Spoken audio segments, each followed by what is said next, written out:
Mundim project.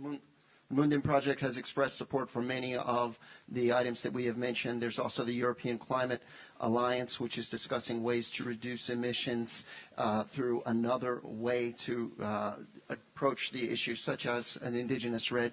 And also we're seeing in Brazil a lack of trust in the private market with more focus on public funding. Thank you very much.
All right, I think we'll get started.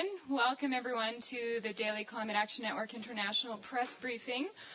Climate Action Network International is an organization or a network that includes over 700 non-governmental organizations that represent over 95 countries around the world. We host a daily briefing here in Kosi Palm at 12:30 to give updates on key dynamics and emerging issues in the negotiations. This press briefing is also webcast live and available on demand later on the UNFCCC website. Today we have with us Kelly Dent from Oxfam, Elena Solomon from Action Aid US, and Raymond Lumbunamo from WWF Central Africa. So we're going to start with Kelly, and I'll pass it over to her. Great, thanks very much. Good afternoon, everybody. So I'm here to speak a bit about the big picture in terms of where we are now in the negotiations.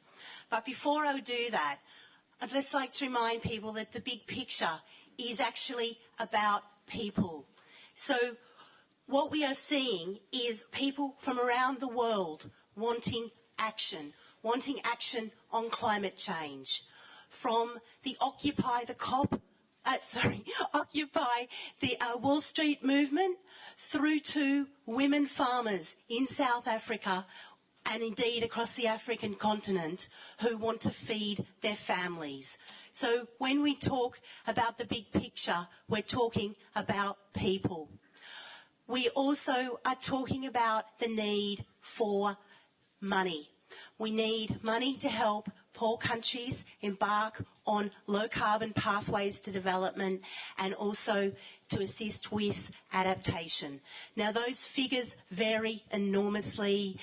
If we are to stay below around a 2-degree pathway, what we need is at least something in the vicinity of $200 billion a year. It sounds a lot. The cost of inaction is far greater than the cost of action.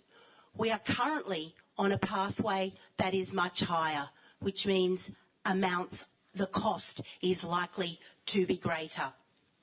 So in terms of where we are now, we are here in Africa. Africa is clear in the negotiations that we need a second commitment period of the Kyoto Protocol. We need that here on African soil. We can't let the distraction of Canada take us away from the very real progress that is likely to be made or that can be made with the EU and others around a second commitment period of the Kyoto Protocol as a crucial pathway forward for a legally binding regime and for ambitious emissions reductions. So here today, what we'll be seeing is a legal group where we will start to see the different parties outlining what they see are the pathways to a legally binding agreement. The key divide is really between those that want a legally binding agreement before 2020. So remember, a legally binding framework after 2012. So people who want an agreement from now before 2020 and those who want an agreement after. What we need is ambition to increase emissions reduction targets, and we need to finalise a post-2012 framework, not blow it out to a post-2020 framework. So, where do some of the countries stack up? We have the EU, who are prepared to consider a second commitment period of the Kyoto Protocol as a pathway to a legally binding agreement.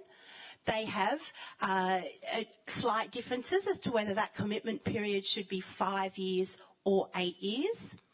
But there's a reasonable amount of agreement there. And then we have AOSIS, who actually want to see a legally binding agreement alongside a second commitment period of the Kyoto Protocol up and running, agreed next year and running the year after, up and brought into force the year after 2014 for the legally binding agreement.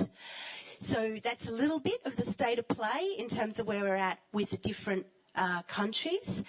The other key issue that's happening now is yesterday in the COP, in the COP plenary, we saw a discussion about whether the transitional committee who's designing the Green Climate Fund would be accepted or not. What happened there was a process to go forward. We need to see parties adopting the governing instrument for the Green Climate Fund here. We cannot allow this debate to go on and suck the energy out of what we need, which is money to fill the fund. We need to see the fund up and running, we need money in the fund, and we need to look at various innovative sources on top of budgetary contributions by rich countries to get money in the fund, to get that where it's needed, and for climate action to happen on the ground. Thank you. Great, thank you very much. I'm Milana Solomon with ActionAid USA, and I'm going to be elaborating more of the points around the Green Climate Fund and Climate Cash. So as Kelly reported, yesterday the Transitional Committee, which is a group of 40 government representatives established in Cancun to design the Green Climate Fund, reported its recommendations to the Conference of Parties. The recommendations of the Transitional Committee are contained in a draft document, which I'm going to be referring to today as the design document. So all countries agreed that the design document for the fund was imperfect, but still, in the spirit of compromise and to ensure that the fund gets operationalized here in Durban, Many countries and country groupings, including the EU and the Alliance of Small Island Developing States, supported the design document as is. They supported its approval as is.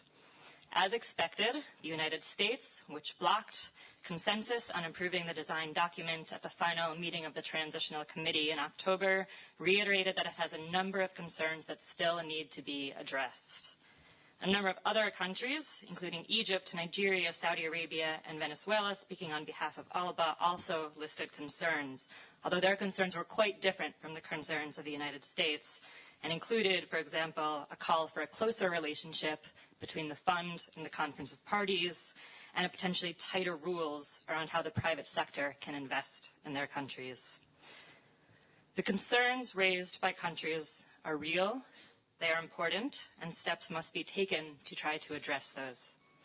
However, we also believe it's clear that reopening negotiations on the design document would risk unraveling the entire agreement, as 194 countries of the COP may start renegotiating the entire document. Another option exists, and as many parties noted yesterday, is that there will have to be a decision, which is additional text, that would adopt the design document of the Green Climate Fund. And this decision can and should be used to resolve the outstanding concerns to the extent possible. Some issues and concerns raised can also be taken up by the board of the Green Climate Fund once that board is established.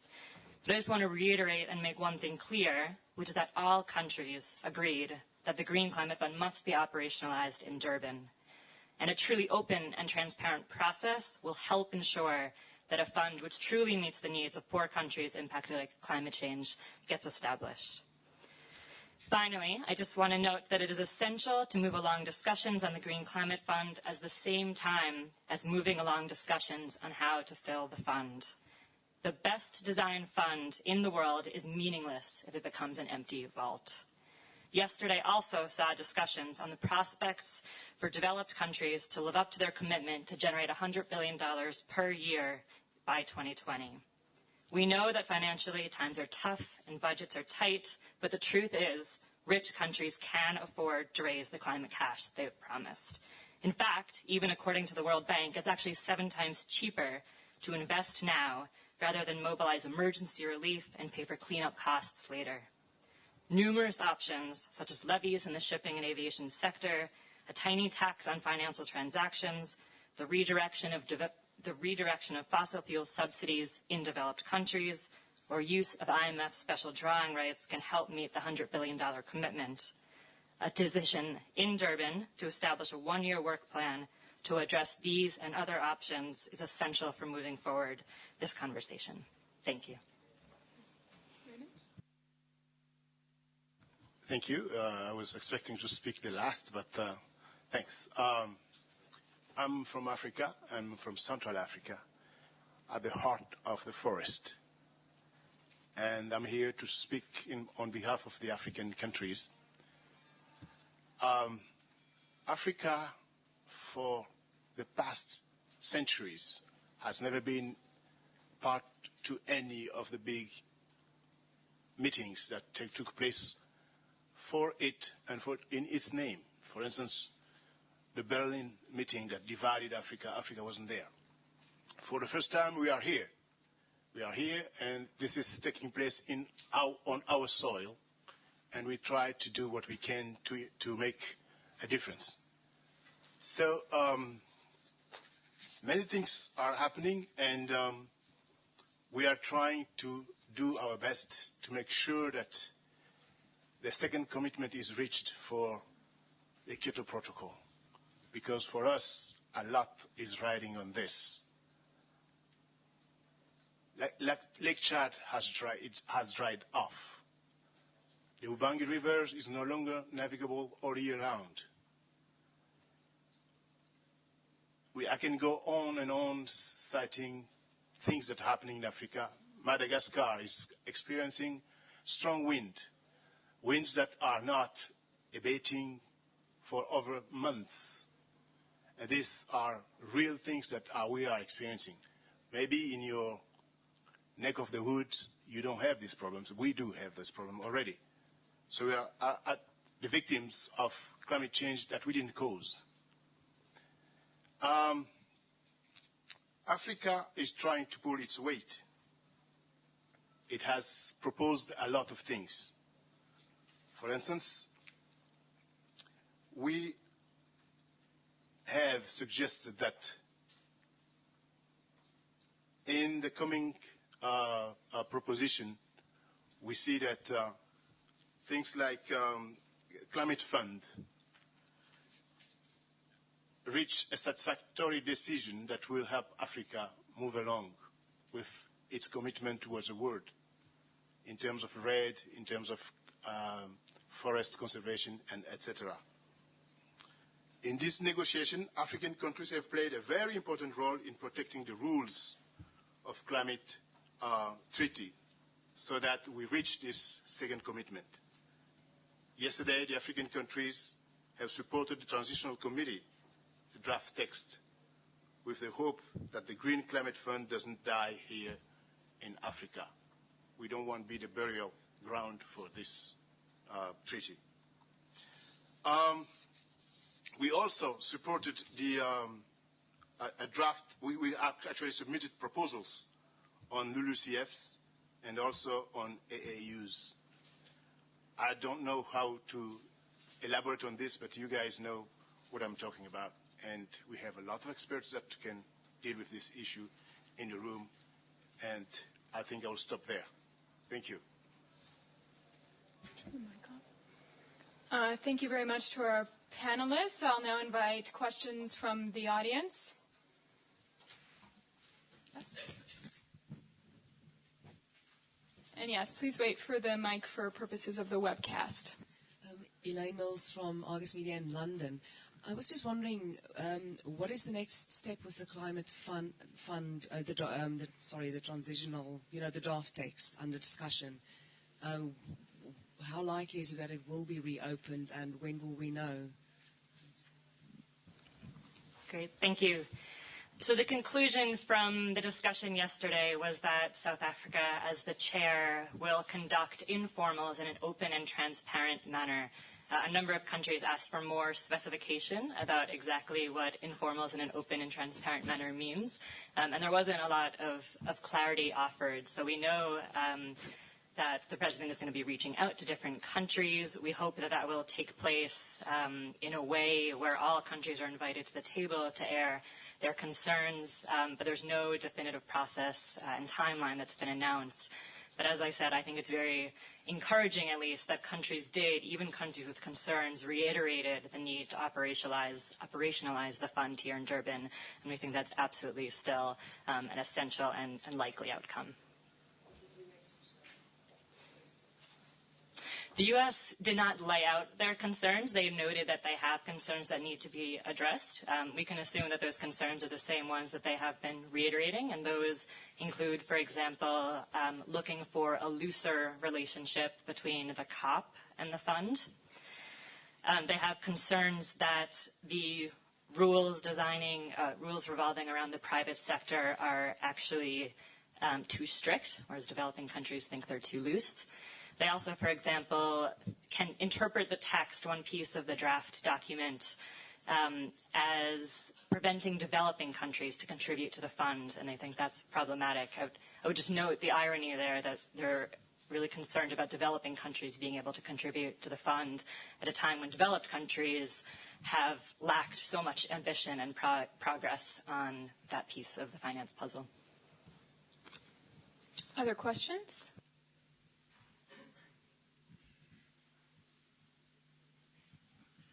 I'm Arnab Datta from Down to Earth Magazine, India. My question is, what are the problems do you foresee if an institution like World Bank manages these funds?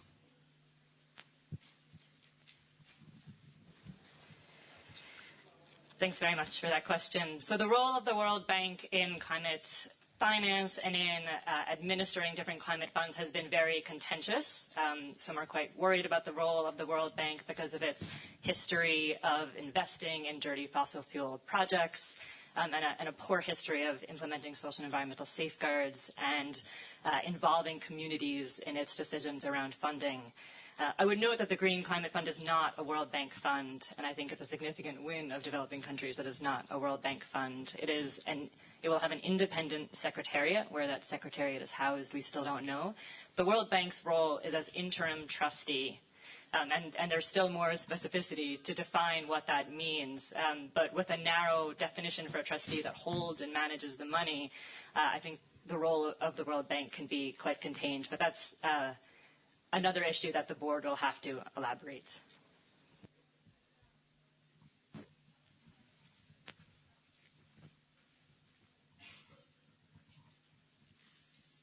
Hi, it's Sue Blaine from Business Day in South Africa.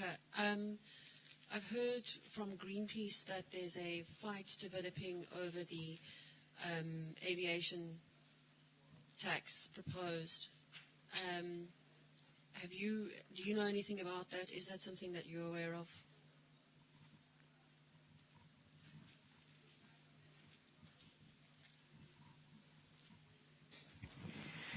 So, as you may know, the European Union has a new directive that will include aviation in their emissions trading scheme, which means that any flights landing in or departing from Europe will be captured under a cap and will have to contribute money and buy some permits into that scheme. There's actually an out in the plan in the Europe's directive, which is that any country with comparable action does not have to abide by the European Union's rules as long as there's comparable action in their country. The United States has been quite adamant that it does not want to participate in the European Union scheme, and there is quite a lot of controversy about whether the European Union has the legality in implementing such a system. But I would note that there's already been a decision in one hearing in the European Court of Justice, and it seems quite likely that the European Court of Justice will rule that it is entirely up to the European Union to decide how to implement its own emissions trading system.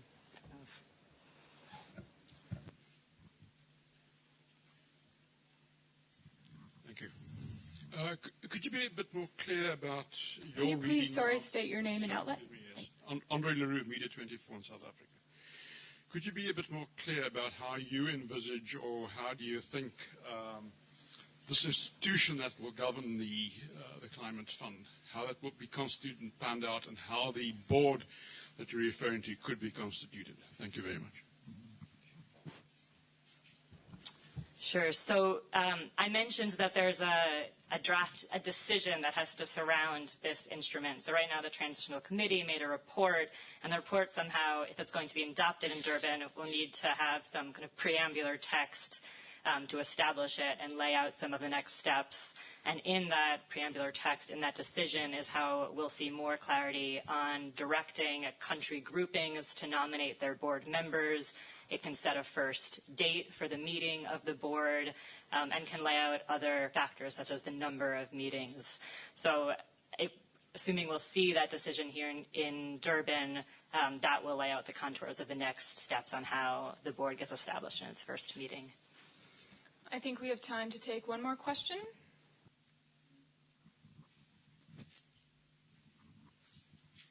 Hi, Mike Szabo from Thomson Reuters, Point Carbon.